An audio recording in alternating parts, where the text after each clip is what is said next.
perdido credibilidad. No sin razón algunos han dejado de creernos. Nuestras propias debilidades y faltas, nuestro retraso en proponer necesarias correcciones han generado desconcierto. Está hablando evidentemente del tema de los abusos sexuales. Sí, nos preocupa también que muchos perciban nuestro mensaje actual como una moral de prohibiciones usada en otros tiempos, y creo que esto es relevante porque finalmente la Iglesia, desde probablemente la frase de Monseñor Oviedo sobre la crisis moral, sus principales peleas en el ámbito público las ha dado precisamente en el ámbito de la moralidad morales, pública, claro, ¿no? O sea, y la Iglesia de alguna manera hace un cierto mea culpa diciendo aquí que su mensaje actual está siendo percibido como una moral de prohibiciones, que es lo que ha ocurrido tal vez durante los últimos 15 o 20 años en Chile, ¿no? Sí, pero además yo creo que es interesante que en la página 4 hace otra cosa la Iglesia, dice: ha sido la tradición de la Iglesia chilena colaborar en el desarrollo de su pueblo. Y dice: ampliamente conocido son la intervención del cardenal Raúl Silva Enríquez, el alma de Chile, y su ejemplo en la lucha por la justicia y los derechos humanos.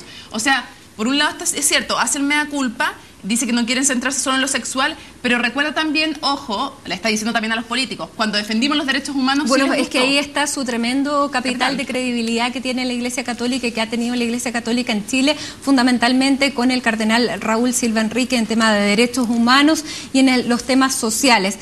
Como tú decías, Daniel, en los temas derivados de la moral, en que la Iglesia comenzó a hablar fundamentalmente de eso fue con el cardenal Oviedo a partir de la década de los 90. A partir de entonces se empezó a notar una cierta lejanía entre lo que era la sociedad por un lado, la Iglesia por el otro. Empezó a perder cierta sintonía, empezó a hablar del tema del divorcio, temas que para la Iglesia son sin duda muy importantes, pero se fue alejando de los otros temas de la sociedad que también eran importantes. Yo creo que ahora ellos pudieron retomar esa sintonía, hacerse cargo de las cosas que están pasando y poder intervenir en un minuto bastante clave y hacer estas denuncias y no tenerlo en lenguaje. Yo creo que ellos están usando palabras tremendamente fuertes, tremendamente duras, por supuesto. Pero mira, quiero partir del mea culpa que hacen ellos, porque yo creo que sin este mea culpa no se recupera la credibilidad. Ellos han reconocido los errores que han cometido, han reconocido los tiempos que han hecho este reconocimiento de los errores de los abusos sexuales, han intervenido y sin hablar, dicen, de nuestra pequeñez, nosotros somos los primeros que tenemos que ser evangelizados. Dice, tenemos que revisar nuestros comportamientos personales y las estructuras de la Iglesia, el modo de ejercer el sacerdocio, las formas de participación, el lugar que se le otorga a los laicos y dice en especial a la mujer. Yo creo que es una tremenda revisión, un mea culpa, y a partir de eso es que se quiere recuperar la credibilidad, porque si no se reconocen los errores, yo creo que serviría de poco un documento como el que vamos a conocer a continuación, que se centra en lo social, que hace una tremenda crítica al modelo económico actual, y ahí estamos viendo que parece que vamos a conocer de palabras de Monseñor Ricardo Sati el contenido de este mensaje. Yo te digo, eres mi hermano, tú porque supiste amar, no es tiempo perdido, tiempo que se da. Original del padre Esteban Gumucio y Andrés Opaso, la canción Tú, mi hermano, la interpreta esta tarde la Escuela de Música. Ya vamos a estar escuchando las palabras de Monseñor Sati. Ok, ese es el contexto, una iglesia entonces que por un lado reafirma su derecho a hablar, como lo ha hecho en el pasado, y por otro lado dice, hacemos un mea culpa, efectivamente nos hacemos cargo de lo que hemos hecho mal y que por culpa de nuestros actos, dice la iglesia, hemos perdido credibilidad. Y después de hacer como una enumeración de hechos positivos que se ven en los tiempos actuales, hace una enumeración bien dura, Matilde, de lo que es en el fondo el malestar ante la excesiva centralidad de lo económico. Y leo una sola frase que es súper dura, dice: Chile ha sido uno de los países donde se ha aplicado con mayor rigidez y ortodoxia un modelo de desarrollo excesivamente centrado en los aspectos económicos y en el lucro. Eso es como una declaración general, pero luego hace declaraciones específicas y contingentes además. Sí, habla, por dice, ejemplo, dice, todo se convierte en un bien consumible y transable, incluida la educación. Los menos favorecidos se sobreendeudan hasta lo inhumano para participar del producto de este desarrollo, para poder ser parte. Y terminan diciendo en este párrafo, en uno de los tantos párrafos, dice, esta es una nueva forma de explotación que termina favoreciendo nuevamente a los más poderosos y aislando a los más débiles. Hay una crítica que parte con esta crítica de fondo al modelo neoliberal impuesto en Chile, que habla de la educación, que habla del tema de los bonos como una forma de mejorar la situación social en vez de los sueldos. Por ejemplo, dice lo siguiente: se ha pretendido corregir el mercado con bonos y ayudas ayudas directas, descuidando la justicia y equidad en los sueldos, que es el modo de dar reconocimiento adecuado al trabajo y la dignidad a los más desposeídos. Hoy, escandalosamente, hay en nuestro país muchos que trabajan y, sin embargo, son pobres. Y entra también en el tema del debate sobre los impuestos, algo muy coyuntural. Dice que, por ejemplo, se da una dificultad para revisar el sistema impositivo. El argumento de que un cambio retrasaría el crecimiento puede ser falaz.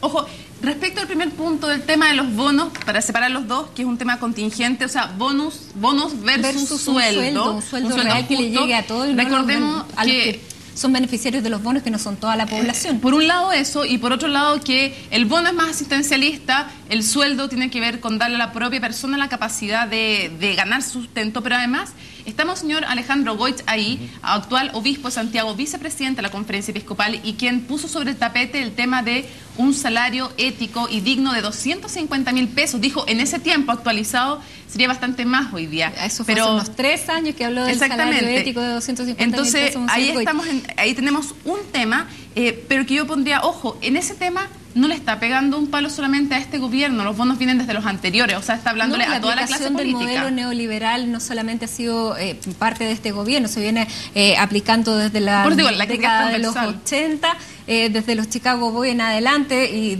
repiten que este es el modelo en que Chile lo ha aplicado al pie de la letra. Y siguiendo con las palabras durísimas de esta carta, dice: la desigualdad se hace inmoral e inicua cuando los más pobres, aunque tengan trabajo, no reciben los salarios que les permiten vivir y mantener dignamente a sus familias. Y ahí está lo que planteábamos, señor Alejandro Goich, en el tema del sueldo ético. Dice: en este contexto, el lucro desregulado, que adquiere connotaciones de usura, porque eso es lo preocupante. Las ganancias no es lo que le preocupa a la Iglesia, las ganancias no son antiéticas, al contrario, pero es el lucro, la usura, en lo que están poniendo énfasis en los obispos del Comité Permanente de la Conferencia Episcopal. Dice: esto es la raíz de la inequidad, del abuso, de la corrupción y, en cierto modo, del desgobierno, porque es lo que genera el descontento, las ganas de ser parte y no poder. Matilde, palabras como estas, como las que estamos empezando a ver, y nos quedan todavía varias más de este tipo de cosas, de hablar de el modelo de mayor rigidez y ortodoxia del mundo, de hablar de un lucro que tiene connotaciones de usura. ¿Son palabras que ha ocupado la Iglesia habitualmente en documentos anteriores, o aquí estamos hablando de un lenguaje, de una profundidad en la crítica social que se hace, que es nueva? Es una crítica bastante más profunda de lo que habían sido las anteriores. Sin embargo, ya en épocas cuando era arzobispo de Monseñor Francisco Javier Errázuriz, se hablaba de la escandalosa desigualdad. Esa fue una declaración del año 2005 de la exactamente, el año 2005. Ya se hablaba en estos términos de escandalosos, criticando el modelo capitalista, porque muchas veces se puso mucho énfasis en que, por ejemplo, Juan Pablo II había criticado y había barrido con el comunismo. Sin embargo, no se puso el mismo énfasis en que hizo prácticamente lo mismo, con palabras durísimas también, contra el sistema capitalista. Bueno, los obispos aquí en Chile han reiterado muchas veces este tema de las desigualdades, de la escandalosa distribución de la riqueza. Sin embargo, en un documento así de extenso, en un momento particularmente sensible para la sociedad chilena, cuando estamos a puertas de elecciones municipales, de elecciones presidenciales y con movimientos sociales tan presentes en estos días, yo creo que es un documento bastante inédito. Yo creo que también es interesante que analicemos quiénes son los que están hablando. Específicamente me refiero a Monseñor Ricardo Esati. ¿En qué sentido?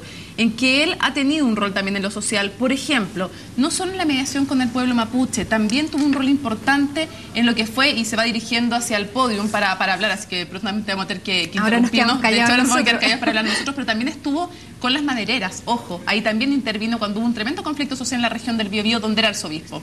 Escuchemos. Señor cardenal, señor nuncio apostólicos, hermanos obispos, autoridades de confesiones religiosas hermanas, apreciado señor ministro general de la Presidencia, representante de los poderes del Estado, partidos políticos, organizaciones sociales, académicas, empresariales y sindicales, queridos agentes de la Iglesia Católica, laicos y consagrados, señor rector de la Pontificia Universidad Católica, gracias por acogernos en esta casa. Ante todo, quisiera expresar a todos ustedes, en nombre del Comité Permanente de la Conferencia Episcopal de Chile, una inmensa gratitud por estar presente en esta oportunidad, por ser parte de esta ceremonia y por haber acogido con entusiasmo nuestra invitación a conocer y acoger la carta pastoral que hoy presentamos: humanizar y compartir con equidad el desarrollo de Chile. Vaya un especial reconocimiento al señor rector de la Pontificia Universidad Católica de Chile, que, como dije, nos acoge en esta tarde, y a todos los que han hecho posible este momento de comunión eclesial. La carta que hoy presentamos tiene como telón de fondo, por una parte, varios documentos del Magisterio Pontificio y Episcopal latinoamericanos, que se indican en las primeras páginas. Se inscribe también en un tiempo de gracia que vive la Iglesia, porque en medio de las complejas turbulencias a causa de las fallas y pecados de algunos de sus miembros, la presencia del Espíritu Santo sigue animando, hoy más que nunca, el caminar de su pueblo. El año de la fe y el sínodo para la nueva evangelización que el Santo Padre Benedicto XVI inaugurará el próximo 11 de octubre son acontecimientos y procesos que marcarán el rumbo de la Iglesia para los tiempos que vivimos y que vienen.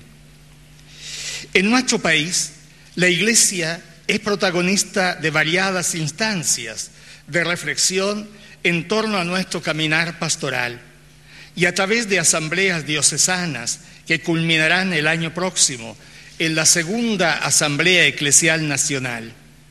Un proceso de comunión y participación en que la comunidad eclesial, en todas sus ricas y diversas expresiones y carisma, fundamentalmente desde el servicio de los laicos y laicas, se hace corresponsable, junto a los obispos, de las orientaciones pastorales que nos guiarán en los próximos años.